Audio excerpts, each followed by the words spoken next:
I was born in Vietnam. The Vietnam War was pretty much going on, and you know, the North has basically overtaken the South. So she took me, my two sisters, and we fled the country.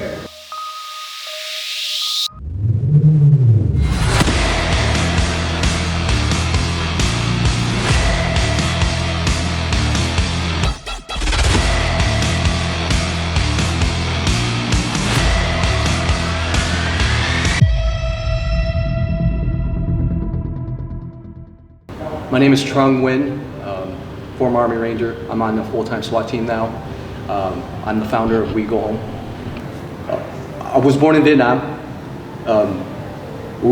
I was raised there for a little bit. The Vietnam War was pretty much going on, and you know, the North has basically overtaken the South. And my mother didn't want to deal with the tyranny and the communism out there in that country, and she wanted to seek life, a better life for us. You know, she took our two sisters, myself, with $10 to our name, and we fled Vietnam. We left behind her mother, her father, her uncle, her brothers, her sisters, everybody, because she wants to seek a better life for us. And it was a rough journey. We first landed in the Philippines, where we lived for about a year. My brother, God rest his soul, he wanted to go to America first, to meet us, to set up a house for us, you know, for us to get over there eventually. But unfortunately, through the trip crossing the ocean, he died. He was on a boat with 80 people, and out of the 80 people, only 2 people survived: a 70-year-old woman and a 7-year-old female. And the rest died from starvation, died from diseases, and they had to toss them overboard. So that's the impact of people wanting to seek a better life for themselves. They are willing to go the unknown to get to a place where they can live a better life. So eventually we got placed in Chicago, and being very poor and not knowing anybody here, they put us in a Section 8 home, and I grew up in a Section 8 home in the hood. And I was surrounded by gangs, gangs, drugs, violence, you name it. From the time I got there, from 3 all the way till I was 16 years old. That was all I knew. That's all I saw. And you know, I could sit here and lie to you and say that I grew up perfectly, like an Asian child, going to school, getting straight A's. That wasn't the case, you know. I always was trying to seek that father figure. And I just hung out the wrong crowd, thinking they were somebody that's looking after me, but they weren't. You know, and it's so true. It's like who you hang out with matters, because that's really gonna project on you. You know, the way they live, the way they act, the way they are. And for a long time, I was just staying out late, drinking, you know, being a bad kid, almost failing school. And I reached a fork in the road, and I had looked at myself. I was like, I either make a difference and go the other way, or I can go down this same path and be a nobody. And so I decided, I looked in the mirror, I was sick and tired of the way I was fucking living. I said, I want to change my life, and I did. So I changed my life. I wanted, because my mom did all that sacrifice for us to come here. And if I let her down by being a piece of shit, that's on me. And I don't want to let her down. So I went back to school, got almost straight A's, finished school. Then I decided I wanted to join the military, you know. And the funny thing of how that started was my mom's best friend, her son was an infantry officer. And at that time, he just finished graduating Ranger school, but I didn't know anything about Rangers or Ranger school. And he sent his mom sent my mom a VHS of Ranger school. She's like, hey, you should watch this. You know, her son just graduated this. So I popped it in the fucking the VHS and I played it, and it showed fucking commandos, you know, Ranger school. I was like, holy shit, this is something I want to do. So that's when 9/11 kicked off. So you have no idea right now? Oh, there's another one. Another plane just hit. Right. Oh my God. Another plane has just hit. It hit another building. Flew right into the middle of it. Explosion. And I was like, fuck this. I want to fight for my country. So I snuck away and I went to the recruiter. And I was like, hey man, I want a Ranger contract.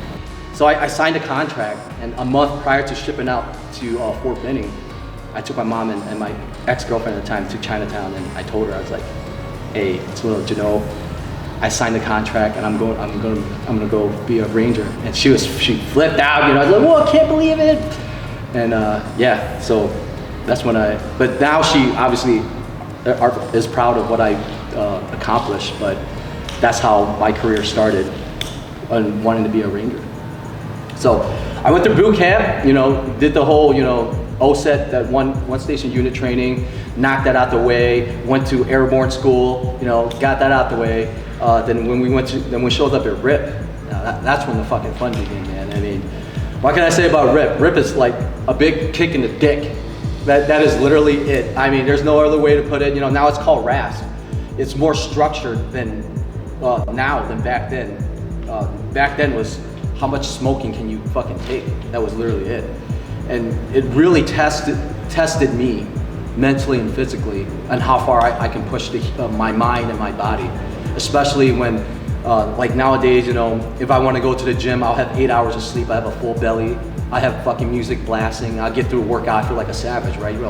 A real savage is when you're fucking out there in the fucking woodlines, and it's fucking 3 o'clock in the goddamn morning, and it's fucking cold as fuck, and you're holding this fucking 60-pound rucksack over your head, and they have a fucking bonfire sitting there, and they're like, hey, quit anytime. You go sit over there and fucking roast a hot dog, you know? That's when it's a real mental gut check on if you really want it bad or not. Because then you have no one to motivate you, to move you but yourself. And that's why I'm a big believer in mindset is everything. It's always the inner battle. It's you versus you. It has nothing to do with the outside source. And that's what really, that's what I took from going through RIP was that. This is the mental strength to get through it, you know, to put up with the suck, because I know it's gonna end. That 3 weeks is gonna end. It's if I'm gonna get there or not. Regardless, that Friday on graduation day with the scroll and the tambourine, it's gonna happen. But am I gonna be there or not, right? And I had to make a decision, and it's tough to see, because you know everybody was sucking. No, you know, everybody, I don't give a fuck how much of a stud you were.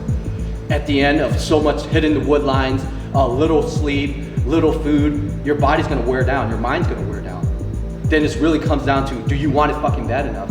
And it gets worse when you start seeing your friends fucking quit. You know, then you're like, dude, they're quitting in front of your fucking eyes, they're dropping like flies, and you're just like, fuck, do I want this? You know, and that's when you have to really look and dig deep and be like, this is what I set out for myself, this is what I wanted to do fucking from the beginning, I'm gonna make sure I'm gonna fucking do it. Because I'm not gonna fucking quit and join the big army and let myself down. If I quit then, I'm gonna quit the rest of my fucking life. So I was not about that. So we made it through, graduated, and it was one of the best feelings in the world, man. I'll tell you that. I mean, you know, just getting that scroll pinned on and being able to don that tambourine, I was like, fuck, this is the start, you know? But being so young, I was on cloud 9, I thought I was the shit, you know? I went to 2nd Range Battalion because we got to choose, which is at Fort Lewis. Got there, I thought it was hot shit. No. I thought selection was hard. Selection's not hard. Fucking staying in the Range Battalion is fucking hard. That's when true selection starts.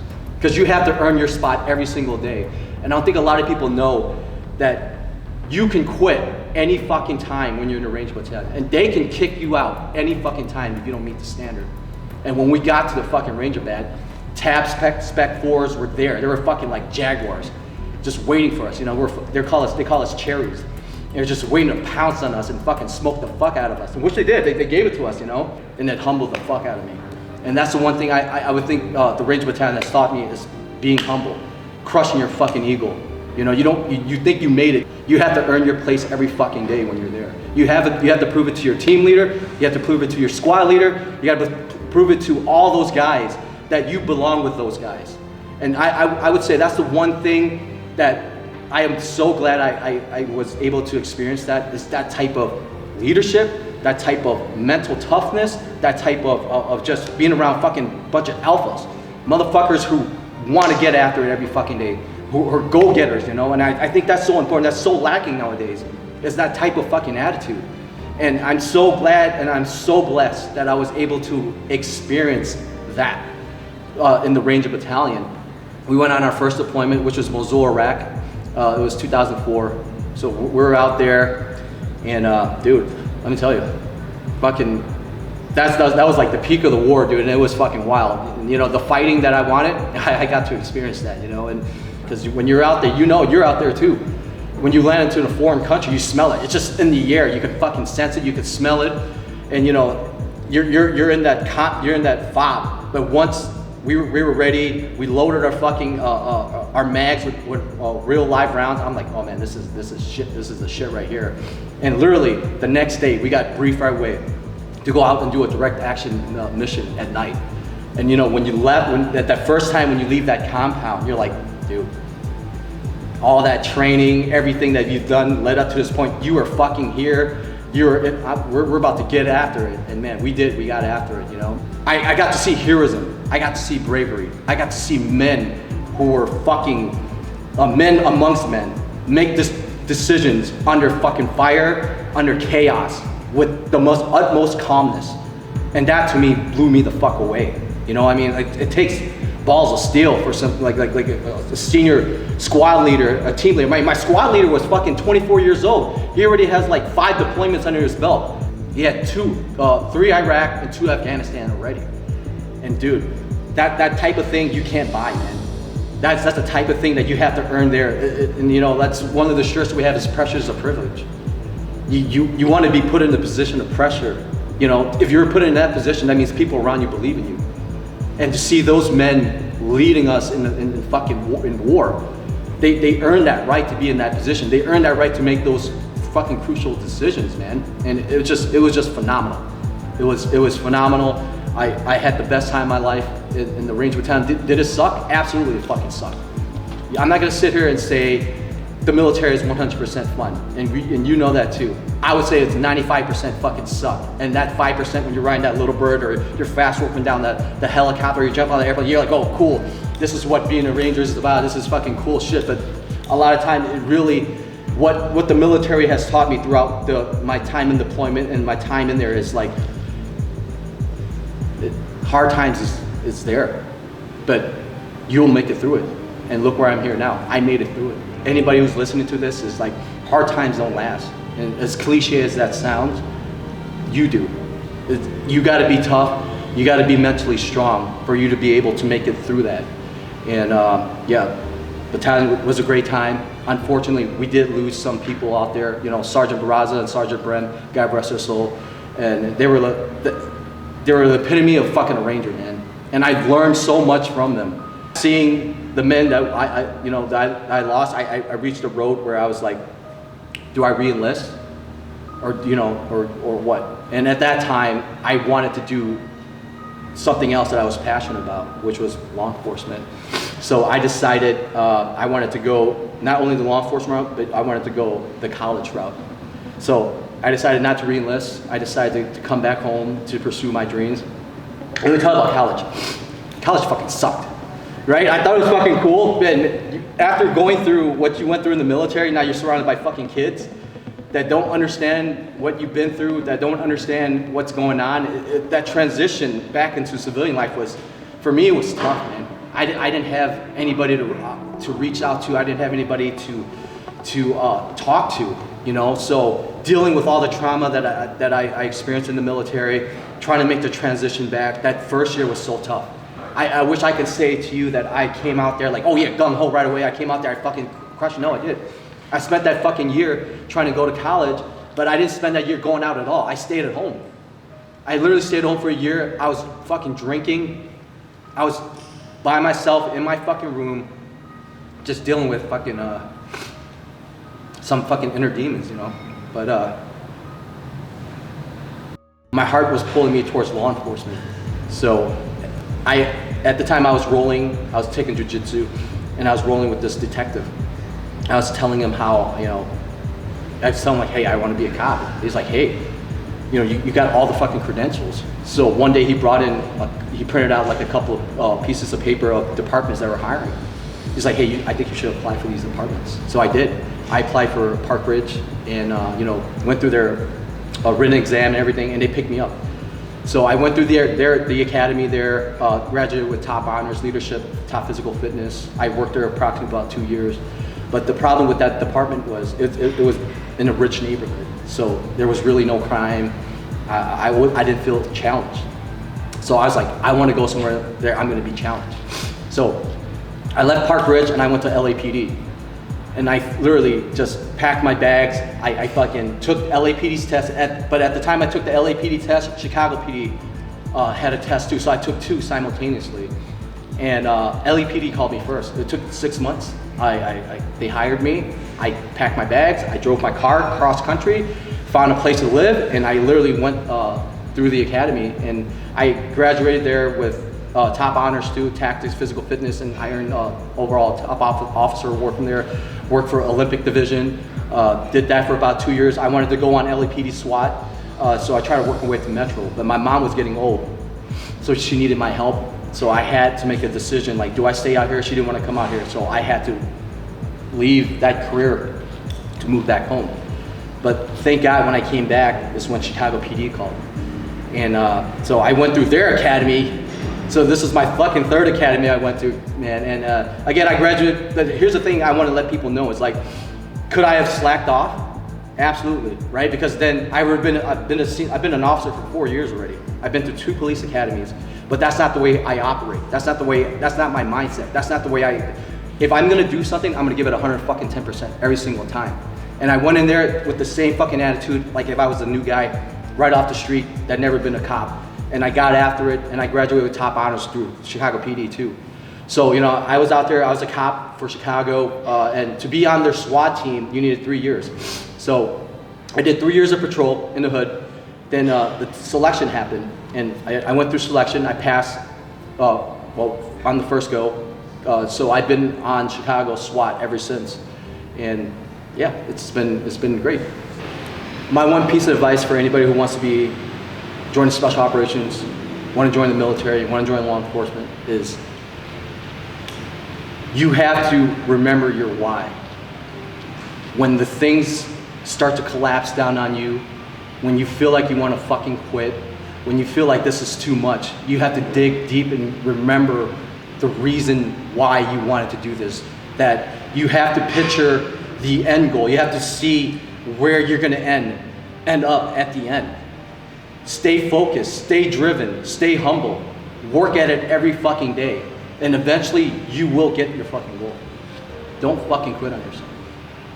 Wegohome is something that I started back in 2019 because I actually, to be honest with you, Wegohome started back in my career in the military. You know, when you hang around with individuals on your team that you train together, you bleed together, you know, you build that bond. And I got to meet a lot of the guys' families, girlfriends, kids. And you know, we joke a lot and we train a lot because when I joined, we joined during the peak of the war in the early 2000s. When we were deployed over there in Iraq on our first tour in Mosul, we always talk about, hey man, you know, whatever we do, we got to make it home to our families. And you know, that really stuck in my heart. And during debriefs and briefings, that was always thrown in there. Whatever mission that we do, we got to make it home. So that stuck with me ever since I was in the military, that transition all the way to my law enforcement career. Like, hey, whatever mission we're doing, whatever warrants we're doing, we're gonna make it home. That's number one. The jobs that we deal with and the things that we do, we're not guaranteed to come home. So I took that message and I wanted to push it out there so that we wanted to create assets out there in the community. The more assets we can create, it's just going to affect the people around them. Through there, we develop into another passion of mine, which is supplements. I want to give the community the best products possible. We have you guys as our best interest. When you pick up a product from Wegohome, you know that, hey, this is a premium supplement line. You guys can find me on my Instagram page, which is Trung B Nguyen, or my company's page, which is Wegohome or Wegohome Supplements. Hey, but I truly appreciate you coming out. You know, I've known you for a couple of years though, man, and your story was amazing. So I just want to say thank you for sharing with us, bro. Absolutely. Anything you ever need, we got you. Fuck yeah. So, and again, I'm Matt Petch, the operational athlete with the Iron Infidel team. Make sure you subscribe, make sure you share, and just tell us what you think about this amazing story. Thank you.